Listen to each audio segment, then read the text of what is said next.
Welcome back, everyone, to For the Love of Indy. And in today's episode, we are going to be talking about the rookies of Indycar for the 2025 season. Yay, rookies! So we only excited. We only have three this year, and I think they're three quite interesting picks, and we're going to kind of dive into it. I did a little bit of research, and that's why I have the computer in front of me today, because we're going to be talking about them, and I needed to have my information up to make sure I'm accurate on this.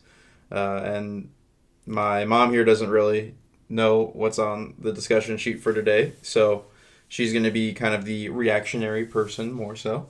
And and then we'll talk about Barber a little bit at the end. So if you're interested in the Barber preview, then stick around towards the end. Sounds good. So, let's get right into it. This season, we have three rookies. We have Louis Foster, Jacob Abel, and Robert Schwartzman. All right. Two of the three, I would say, are kind of the higher ranked drivers right now, and then the last one I'd say is a little bit still getting the bearings and kind of an unknown, I would say, right now in terms of quantity. So, to start, we have Louis Foster, and he's driving for Rahal Letterman Lanigan Racing.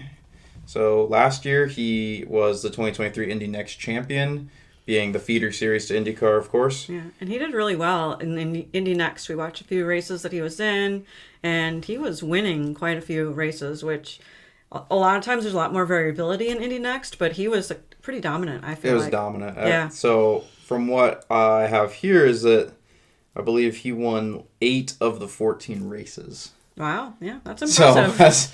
So that's a lot. I think the championship titles of Next probably go to much closer battles, but his was clearly, I think he was for Worldwide Technology, was crushing it when we were there. Yeah. Just drove a dominant race. I think that was one Jamie Chadwick was starting well too, and it was fun to watch Jamie last year too. So. So Louis Foster, kind of a clear and deserving spot for him to move up to. Absolutely. Watching him last year was like this. I pretty much said I was like, he's going to be in IndyCar within a year or two. Right. It just depends on what team takes him in, and he was driving for Andretti, so I didn't really know if Andretti was going to let him go to a different team. Right. That's true. But I don't think they necessarily are signed on with a team when they're next. I think they went down a spot too. Like they only have 3 drivers, didn't they? So 4 or even 5 at one point. Yeah, but the Andretti's 4th car was a paid seat. Right. Oh yeah. So the only person that got to drive the 4th Andretti back when we started watching IndyCar was Devlin, because he was buying his way in. And ironically, I think Devlin's the teammate to Foster now. Yeah. Who bought us way back into a seat. So, he. So how's Louis doing so far? Well, this season. We'll get to the kind of the current, but he's not doing bad. He's middle of the pack for the 3. So, and that's like a very fine margin between all of them because they're all kind of at the back. They're all getting very minimal points per race. Right. That they're not going to be, really far apart. I think this entire season, but. Yeah. So he's driving for RLL. He was born July 27, 2003, so he's younger than I am, which is great. And his hometown is Oldingham, England. He's from England, another UK driver. So career highlights, again, 2024, wins Indy Next, takes the championship, 8 out of 14 races. 2023, nothing is marked. My guess is I think he was just driving Next as well. That might have been his first year with Next was 2023, but it wasn't as standout. And then 2022, he won the Indy Pro 2000 championship with Exclusive Autosport. Had 8 wins and podium finishes in 17 of 18 races. Okay, so great. Pretty good there. I don't know what the Indy Pro 2000... I don't know if that's like karting or maybe it's... I don't know. Could be. Smaller Next cars, potentially. Or underpowered Next cars. It's my guess is it's called the Indy Pro. It must be a feeder series, but... I've not heard of it. So. I haven't heard of it. Once we get into these lower feeder series, my knowledge on these, it gets a little bit harder and harder since I've never had to work my way up through these series, so I don't really kind of know the trajectory as well. Right. And then 2021 completed in the Euro Formula Open Championship with Crypto Tower Racing. My guess is that's a European theater because he's from England, so that makes sense. And then 2020 finished third in the BRDC British Formula 3 Championship. Okay. So it's not Formula 3, but it's like a Formula 3 for Britain thing with Double R Racing. Okay. So if I'm wrong, put a comment in the description for any of this information. Feel free to correct me. I might be completely off on this, but I tried to pull from Indycar and Indycar websites and racing websites the best I could on these. So yeah, and his background is that he is the son of the former British touring car championship driver Nick Foster. Okay. And a touring car championship, that's going to be like, 2 doors, 4 wheels, closed, based off of another, like a real car, right? It's not open wheel. It's going to be like closed wheel stuff, more closer to like WEC. Okay. That sort of style of racing, right? Yeah. So it sounds like he grew up with racing in the family then. Yep. Yeah. So it's not like this was his first go around with the family, and that's also the case for Abel. Yeah. Yeah, clearly. And then per the IndyCar website, he enjoys gym workouts, sim racing, and he once bicycled from Ainsley to Long Sutton, which I'm guessing is 2 ends of England, in 2017 for a charity, raising money for the charity CRY. And there were a lot of charities with that name, CRY. Could not find out which one it was. It could have been like child respiratory something or another, but then there was others that were completely different, so not exactly sure what CRY is. That's from the IndyCar website. Interesting. Okay. Doesn't tell us much. If someone knows what that is, great, let me know. But yeah, that's Lee Foster. So next up is Robert Schwartzman. He's racing for Prema. He is a former Ferrari F1 Junior driver. Yes. Which I kind of forgot about all of his F1 that was going on. And you kind of, I feel like now that he's here with Prema, you're like, oh, that's right. He was with Ferrari as a backup driver. Yeah, he's been a backup for a while. Yeah, and then he was a reserve driver for Sauber. Right. Which I remember him from that with Alfa Romeo. And was he F2 also? Or did he not do F2? Yes. So he has been making his transition now from European racing to this American style of racing. And it's kind of weird because he didn't, like, there's some interviews where he's just like, I'm 100% on Formula 1. That is my goal. I don't even know what I'm going to do after Formula 1. And that's like a quote from like 2022. Yeah. So this Prema thing really did just kind of come out of nowhere. Right. And new team, new opportunity. And might as well, because I don't think F1 was quite honestly going to go much further for him. Right. His birthday was September 16th, 1999. So he is older than me, but similar months. Yep. And his hometown is Tel Aviv, Israel. Mm-hmm.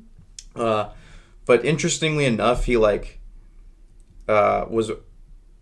born in Israel for supposedly the first 3 years of his life. Okay.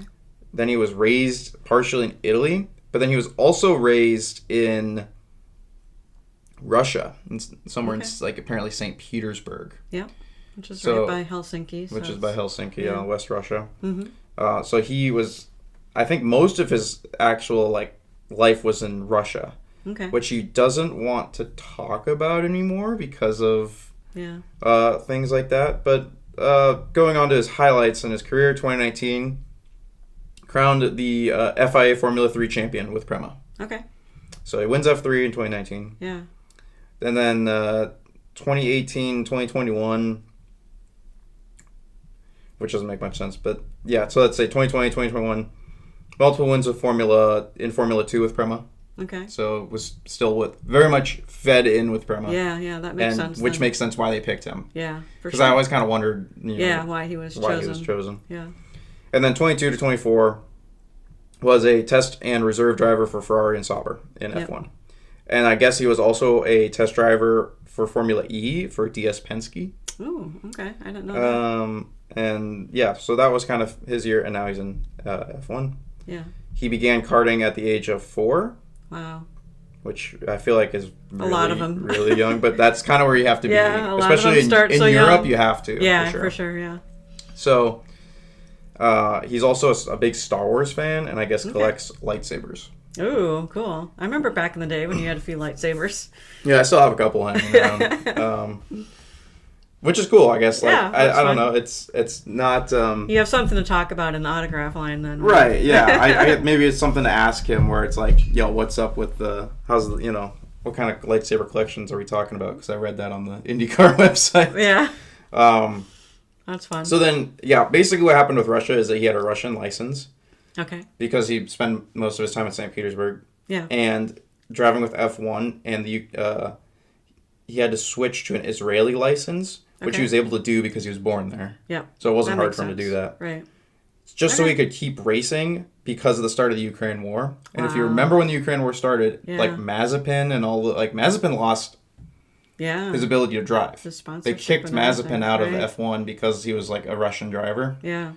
And so from what it looks like, Schwartzman saw that and was like, Yeah. I need to get an Israeli license, like a Right. non-Russian license as fast as I can. What Yeah. is the quickest route? Well, So, yeah. I mean, he could have been called up in the service and had to serve for the Russian army. right. But obviously, if he was born in Israel, then that maybe wouldn't have happened either. But yeah, it's better be safe than sorry. Yeah, so I don't know exactly what his Yeah. actual citizenship status was, or Yeah, I I think think- now it's Israel. Now it's Israel. That's what they show on IndyCar. And he was when born in racing. Israel, and he Right. lived in Israel for the Yeah. first few years of his life. Oh, So there you go. it's got to be Israel, but he spent a Right. lot of time in Russia. He was Right. driving under a Russian license, Okay. which would have marked him as a Russian driver in Formula One or Right. in the FIA. Right. And so he had to change that as fast as he could. Yeah. Otherwise, he was going to pretty much get booted in 2022, 2021, when the Ukraine war started, I think, was 21. Yeah. So- Somewhere around there. That's Schwartzman. I feel like there's kind of a little bit more going... There's a lot going on there. Yeah. He's definitely got a lot more going on in terms of... Yeah. I didn't realize all of his Prema, background. So yeah, that does make a lot more sense now, and especially with the, Prema being a new team in IndyCar this year, and then him being a new driver. It's like double rookie status, right? Because the team is a rookie team, and he's a rookie driver. So I feel like that maybe would be even more challenging in some ways. Right. So, I think it's definitely interesting. It's weird because it's like every time they call like when he announces his name, it's like he's driving for Israel, but it's like, Yeah. I guess, but like Yeah. now I'm also like, I feel like he's also kind of a Russian driver, in a way, Right. but Yeah. yeah. It's So, all right. and then last we got Jacob Abel, and he's driving for Dale Quinn Racing alongside VK. Let's go VK! Yeah. And a homegrown talent progressing through the road to Indy ladder, and now he's in IndyCar. So he was born March 9th, 2001, so he's slightly older than me. And his hometown is Louisville, Kentucky. I think all three of these guys live in Indianapolis now. Yeah. Okay. That's like all their residents were marked as Indianapolis, but Okay. he's from Kentucky. Yep. And 2024 finished second in the Indy Next series. He Okay. had 3 wins and 3 poles with his family-run team, Able Motorsports, Right. which is kind of interesting. So basically, his dad has this motorsports team Right. for all of the feeders. I'm pretty sure Yeah. the Able Motorsports team goes even back into some of his older racing series before Next. Sure. And now it's the team sponsoring his main IndyCar as Mm-hmm. well. And that's kind of the only sponsor you see on his race suit. Yeah. I'll have a picture up, hopefully, on the screen at some point, and you'll kind of see his race suit is really bare compared to a lot of the other drivers. It's basically just like Able Motorsport and then like Chevy and IndyCar. It's That's fair. And so he's definitely coming in with a lot less funds because he doesn't have like sponsors besides that as a driver. Some of the other drivers come in. Schwartzman doesn't have one either, I don't think. Okay. And besides Prema. Right. And I think Foster was able to get he just kind of hopped in with an RL car, which had the MyJack sponsor, I don't think. So, obviously none of them were bringing big names in terms of funding to the game. 2019, 2021 completed in various junior seasons, including Pro Indy 2000 once again, Formula Regional Americas, which Okay. another series of racing that I haven't heard much of. It's a Formula series, so my guess is it's smaller open wheel, would be my assumption. Yeah. And Yeah, it does go back pretty far. Like while I was looking, and there's a lot of race results you can look at with him, and it seems like he's very much just kind of like either mid to top pack in all of those. Mm-hmm. Of course, next, I mean, he was second in the championship, yeah, so yeah. it's not bad. Like in a lot of these, he kind of does come up like runner up a lot. Right. And Foster was really dominating with those 8 races, so for him to win 3, that's...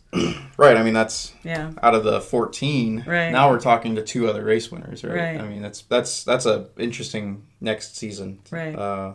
In terms of just dominance from 2 drivers, essentially. Yeah. But, yeah, he had a good season, and it seems like the rest of his racing series, he's kind of in the mid to upper. It's not... Right. Not Foster levels of dominance, but certainly there are seasons where he does have really good dominance, and it seems like there are seasons where maybe not so much. So I don't. Yeah. It seems like kind of it's a little hit or miss, in terms of his. It sounds like his family's probably been a sponsor this whole time. Was his dad, or does he have other family members that were in racing, or is he just pretty much like dad likes to watch him race? And I think his dad may have been in racing, but just Okay, maybe didn't get as far. But I didn't find that when I was trying to dig into something like that, yeah, but I didn't couldn't see anything. I didn't see anything, and again, if there's anyone knows anything about his dad, Mr. Abel, and Yeah. I guess put it in there in the comments. So he is, again, through the development ladder. He also attended Butler University in Indianapolis, Okay. which is interesting given that he's like the same age as me, but he's also racing at the same time. So that's a lot to balance if you're trying to go through university. Right. Probably graduated early at this Yeah. point. Well, Indy next, maybe it's easier to be in because it's There's less time less commitment, races, yeah. and Mhm. the season isn't like I could see fall semester. It's really easy to take classes then. Mm-hmm. So he also enjoys cycling and lacrosse, and he's played lacrosse since high school. Okay. He also likes skiing, tennis, and golf, so kind of a big sports guy all Yeah, around. sounds like it. And then, his university attendance, which is interesting. Good. So, those are the drivers, and kind of their backgrounds, the best I could figure out. There's not a lot on rookies when you're trying to find information. But yeah, that's the basics. That's good. They haven't built up that standing enough to have people deep dive their lives and pull out every little detail that they can, right? They're just kind of rookies. So the performances so far, Louis Foster is currently second in the rookie standings. Obviously, there's 3 to pick from, so you're either 1, 2, or 3. Yeah. He's got 25 points and is 24th overall on the Indycar standings of all the drivers. Schwartzman is leading the rookie standings, which was kind of surprising. I thought Foster was doing better this season, and I am wrong. So he's leading with 30, again, a 5-point difference, which it takes close. one good race for these guys to just beat the other ones. Yeah. And he's 20, and that makes him 22nd overall. Yeah. So 2 positions different in the actual IndyCar grid. 5 points difference between the 2 rookies. And then Abel has 17 points. So again, one good race could jump him up there again. Right. But he is last in the IndyCar standings in 27th, which is not necessarily surprising if you look at kind of where he's been finishing. So Schwartzman with the Prema Racing, St. Petersburg, finished 20th. Okay. Thermal finished 22nd. Mm-hmm. He also had his car start on fire. Oh, right. Yeah, that's always fun. P1 is, I don't think he had any running until qualifying. Yeah, I think he had a really tough time getting any laps in. So 22nd, it's kind of like a whatever. That was kind of a wash of a weekend, I would say, for Schwartzman. Probably a tough one. And then Long Beach was his season best of 18th. Okay. So we're talking about rookies. We're in the back. We're in the back rows. But that's moving up. Long Beach was the most recent, so hey. Yep. And Foster, St. Petersburg retired. Okay. DNF, which I guess from an accident on the first lap, which I don't remember if that was. I guess he must have just gotten caught up in something after the Willpower and Siegel collision. Yeah, I do remember St. Pete's. He got caught up in that accident in the first turn, or the first turn 3, or wherever that was, right? Yeah. And so that was tough to not even be able to race, kind of your first race, and be out right away. And then Thermal finished 24th. Okay. And Long Beach finished 16th. Okay. So that's his So that's right ahead of ahead of, and that's where he gets. Foster then. That's where he got a lot of his points back Right. to get only 5-point deficit to Schwartzman. Right. And then that puts him second, and Abel's in last. St. Petersburg finished 23rd. Thermal finished 25th. Long Beach finished 26th. Okay. So consistent, at Yeah, least, I guess. Consistent towards the back, I think even I watched a little bit of the IndyCar Open tests over the last few days, and I remember one of the days he was at the back too for Indy Open. So I think in terms of what DCR is even expecting from him, like right. my guess is it's just like figure out the car. Yeah. You know what I mean? Just do your best. Hang in there. Hang in there. Try to finish the race. Don't crash. I mean, to be fair, he is a rookie. That's just he's maybe puttering around at the back, but he's not hitting people. Yeah. So I don't know if that's what for a team like DCR that doesn't have much money. Right. I think they would rather have that than the rookie who's going for dives that he can't make and that's fair. And crashing out and then costing all this damage, all this money and damage. So to be fair, it's like it's not great results, but he's getting laps. Right. Okay. So that's something to note, I guess, and that's kind of what I think the consensus is for him. Again, Schwartzman being with Prema for so long, like I think this is probably a pretty easy team for him to work with. Right. My guess is Prema pulled a lot of people, hired new, but then also probably transferred some good people from F2 and maybe F3 and brought them over to Indycar. They probably shifted a lot of their people, so he probably already knows a lot of people, and he's marked as kind of like the face to Prema's launch with IndyCar. Him and Callum, since they're the first two drivers with Prema.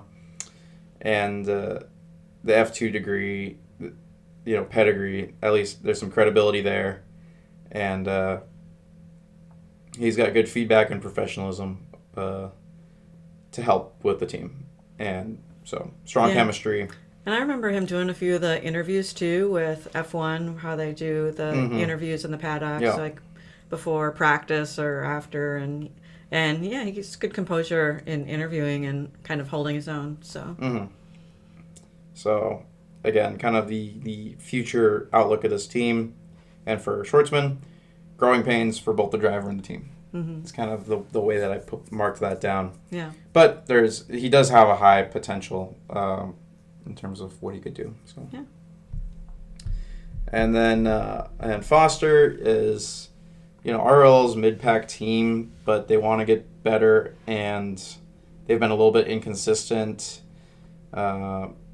Foster's definitely got some strengths. He's good at adapting and learning a new car, it seems like, especially with the next car. He just figured that out very well. So my assumption is he'll bring that into IndyCar, and I feel like he likes to be at the front too, and like winning all those races. Like he was not slowing down to win those races. Like he was gonna lap people if he needed to, and he just has I feel like a high drive to succeed and win. So I think my guess is he's gonna stay with RLL, and they'll probably kind of grow together. Yeah. And hopefully maybe increase their standings again, maybe get a little bit better, and he'll also improve with the team. And my guess is stay with them for a while. Yeah, I don't see any openings coming in for him anywhere else quite yet, but he definitely needs to get some good standout performances. Right. If he does want a chance of moving out to a different. Yeah. Right. And then I think Abel's, like I said, it's just kind of like being in the low pressure environment at DCR is good for him, being that he's kind of just thrown right into the car, and I think just getting laps is definitely what he needs right now. Keeping the mistakes low. Yeah. And do you think the Formula racing experience of Schwartzman, does that give him any edge in IndyCar? For Formula 1? Formula 2, Formula 3. Yeah, Formula 2. That European racing, do you think and being that the helps? backup. Yeah.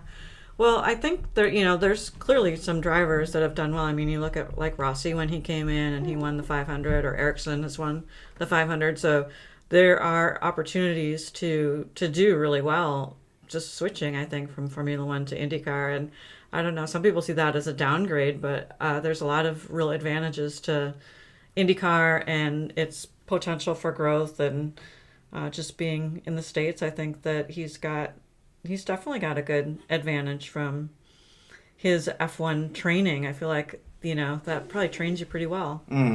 I think typically we see the F1 drivers come over and do pretty well, Yeah. but not on ovals. So, Yeah. If anyone's got oval advantage, it's going to be Foster or Abel. Yeah, over Foster, him. yeah. So once we start getting into oval season, towards the end of the season, then... Yeah, I wonder how many of those wins Foster won that were ovals, the 8 wins, because I feel like he definitely got quite a few of them that were the ovals. So Right. I would put Foster on the edge right now for the ovals for Indy. Right, and he's been already doing better in the testing, so... Yeah. I think Foster is definitely going to be... For me, I think he's going to be Rookie of the Year. Yeah. I think I predicted that earlier, so I don't think this is a shocking new thing. If you watch some of the old episodes, I don't know, though. Schwartzman's he's doing fairly well at the beginning here, so it could just be kind of a run between the two of them back and forth, and then kind of Abel in the back, so that's kind of. But I think Prema being a new team though. Yeah. Schwartz, it's way harder for the new team because RLL at least knows everything going on. It's much more a dice roll or a gamble for Prema to get that, but if he's going to do well, he's used to Prema. They can easily get on to the program pretty quickly here. I feel like they could do well because they race in so many other series. Long term, who do you think could go the farthest?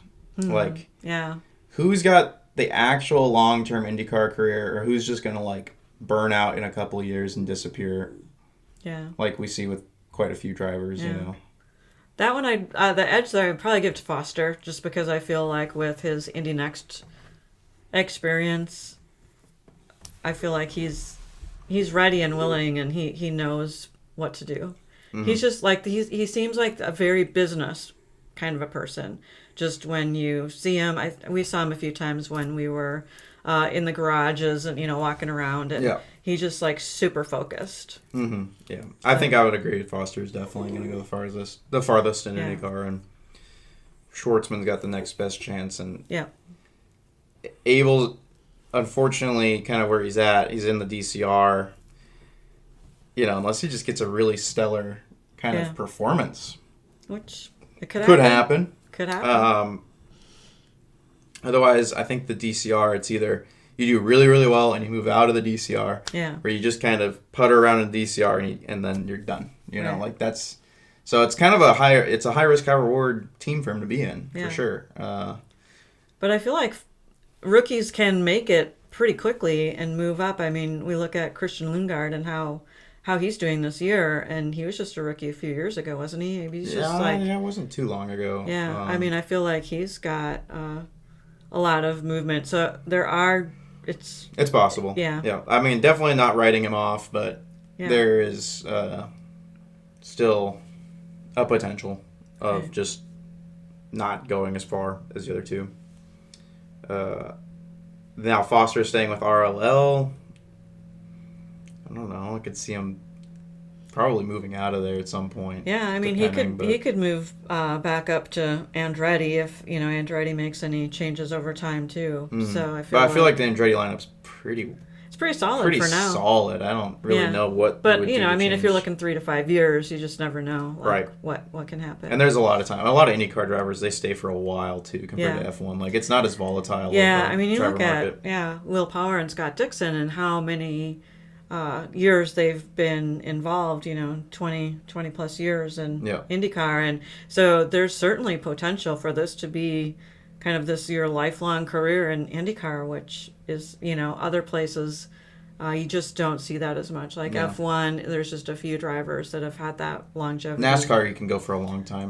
True. So I think F1 is maybe the exception. I think normally racing can be a 20-30 year career. Sure. Unless it's F1. Yeah.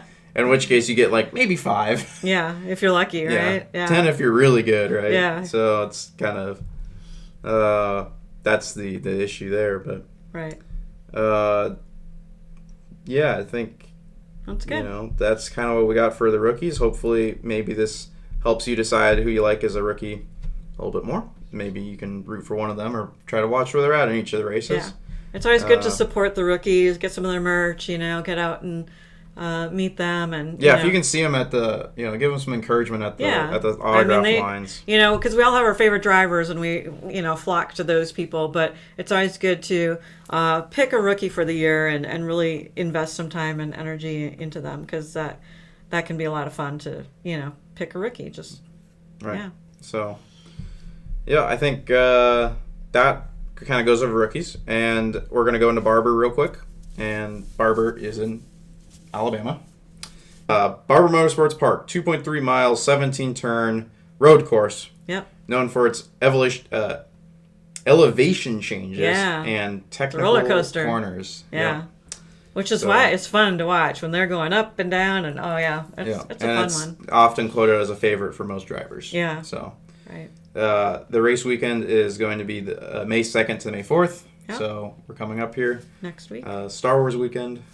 And then, May the 4th be with you. It's going to start at 12:30 p.m. Eastern time on Sunday for the race. So for us, 11:30. Yeah. Central time, superior. And teams participated in a private test at Barber earlier this year. Yep. Timing sheets and data was not released. Okay. So it just kind of happened. But yeah, I think I remember Prema going there and reading about Prema going there and them trying to get their footing, right? So just to kind of overview it, let's look at who did well the last 4 years or so. Right. 2024, Scott McLaughlin got pole, and he won the race. Okay. And Power was P2, so it was a Penske 1-2. So definitely wasn't our year last year. Right. And what I remember about this was Lundqvist got P3. There we go. As a rookie. Yeah. Because Lundqvist was a rookie last year and got P3 and did not get a seat this year. Very interesting. Yeah. Still mad about that one. Yeah. But maybe he'll be back. Yeah. We'll see. I mean, paid drivers can only putt around in the back for so long, I right? know, yeah. I mean, he's got a kind of a window here next year or two. 2023 McLaughlin also won. But Grosjean was on pole that year. Oh, that's right. Yeah. I remember that. Yeah. That was a year I was so excited. So excited for it. Yeah. And McLaughlin used a 3-stop strategy, and he overtook Grosjean by having better tires at the end. I think Grosjean went a 2-stop. The Andretti 2-stop of we have no tire left. Yay. And the 3-stop was just better that day. Yeah. And so McLaughlin's won the last 2. So if we're going to bet odds on someone doing in the top 3 this weekend, I'm going to put McLaughlin up there. Okay. Purely because of that. Not because I want that to happen, but just because of statistically, that is the stronger decision. Yeah. 2022, Pato won. He started in the front row and was able to overtake Pelot in the last few laps. Okay. And so it was award Pelot. You want to know who qualified P1 2022 though? Herta. That's right, Rinus VK. Oh, VK, what? Yeah. I ain't kidding you. Rinus VK, wow. P1, baby, let's go. And then he finished P3. So wow. Yeah. That was a race. That was a good race, yeah. Well, maybe he'll do well this time then. He must and he's not been looking bad this year. Yeah. So it's very well possible that hot take, VK's gonna be top 10. Hot take. Top 10 for VK. Yeah. Hopefully, because he did do well. A hot take would be a podium for VK. I think top 10 in a DCR is impressive. I feel like. But yeah, maybe top 5 somehow. There you go. Yeah. I'll root for it. I'm one of VK's 2 fans that exist. So yeah. VK deserves some love too, right? I'm buying VK merch this year. I'm gonna have him sign because he always sits there and he just always looks so sad waiting for people to want to talk to him, and then no one talks to him, and it's oh, maybe I should talk to him. Yeah. Maybe I should just get the VK merch and unironically just be yeah, that's my guy. So yeah, that's our inside joke. Is VK is our inside joke. We love VK, but true. For what reason? Because no one else likes VK. Well, I mean, I think he does have fans. He has fans. We just don't see it. It's just not very. Go visual. to a race weekend and tell me how many VK jerseys you see. Yeah. Maybe 2. Show us a picture of you with your VK jersey. We want to see it. Yeah, absolutely. Send that to the Instagram. We'll put it on the next episode if you do. Yeah. And then 2021, Pato and Rossi front row. for qualifying. Oh, Rossi. Yeah, I know. Rossi was... come on, Rossi get back up there this year. Let's go. He was P2, I think, in quali. And then completely tumbles in the race because it was... Shoot. Palou holds off Will Power and Scott Dixon for his first career IndyCar win. Oh, wow. That was Palou's first, apparently, career win was in Barber in 2021. 2021, okay. Yeah. Wow, okay. And then I was going to go back to 2020, but it was canceled because of COVID. They never did Barber. Okay. They did do some races, but Barber was axed for whatever Which is so weird because it's a closed track like that. Like, it seems like if you could do any of them, that seems to be. But maybe it was just the timing of it. I think it was timing. I think it was supposed to be like one of the first races of the season. Yeah, because of May. And if it's... Is it usually May? I don't know. But if it's... It would have been April. It's usually April. Okay. Yeah. So it was like right after... too early right March. After everything hit. So, yeah, I would say... okay. I don't know. Top 3 pick. I'm going to say somehow Herta Gang, my Copium, P1. And then P2, maybe like McLaughlin, P3, Palou. Okay.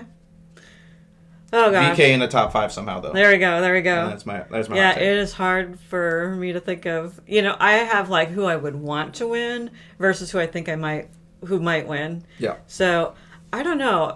Scotty Mack looks good, but I don't think he would win again. So, but I would probably put him maybe up there in the top 3, and I think Kyle is surprising everyone, and I'd love to see him up there too. I don't know if he'll win, but maybe put him at 2. And oh gosh, my heart's like, I want Herta to do it, but my head's like, oh, it'll probably be like somebody. We'll screw it up. It'll be like Power or Nixon, I think. Like it will be somebody who's just in the background who will just come up. The thing about that track too is you can overtake in so many places, and that's what's fun. Yeah. I don't know, like if they keep track of all the overtakes in the races for they probably do if somebody does, right? But that's a fun one to see overtakes. So hopefully a lot of action that way, and then maybe there'll actually be some yellow flags or some red flags. Oh, please. Oh my gosh, because there are places for red flags to get beached. Like if they go off that one hill up and over, and then they end up over on the side, and then they get beached in the gravel. So there's definitely more potential for that. So I don't want a full green race. I'm tired of it. I'm tired, boss. I'm over it. We want some excitement. We don't want anyone hurt. We don't want any major damage, but a few beached cars here and there where they have to pull them out, and they've got to put some flags up. And that really makes impact on strategies for pitting and tires and all that. So I want to see that. Yeah. So hopefully we'll have a good podcast results in the next episode, because we'll be discussing the race in the next episode. Yeah, it'll be fun. If you enjoyed today's episode, please like, subscribe, share it with any and all people that you can. Please. We're going for growth. But we're also just here to have fun and talk about IndyCar. Yeah. And if you like that, then again, subscribe and like. Yeah. And follow. If you made it all the way to the end, thank you. We appreciate you. Yes, if you're here. Awesome. Put something in the comments like VK's going to win or something, and then we'll know. Yeah, we'll know just put anything related to VK, and we'll know you made it to the end. Yep. And let's see. We're going to try to start move this over to Spotify soon is my goal, and I'm going to be looking into that. Cool. And follow the Instagram and watch the reels. I've been putting a lot of reels and shorts out, stuff like that. Short form content. It's good stuff. Make sure to watch that. And at the end of the day, we're just doing this because for the love of Indy. Yay. Thank you.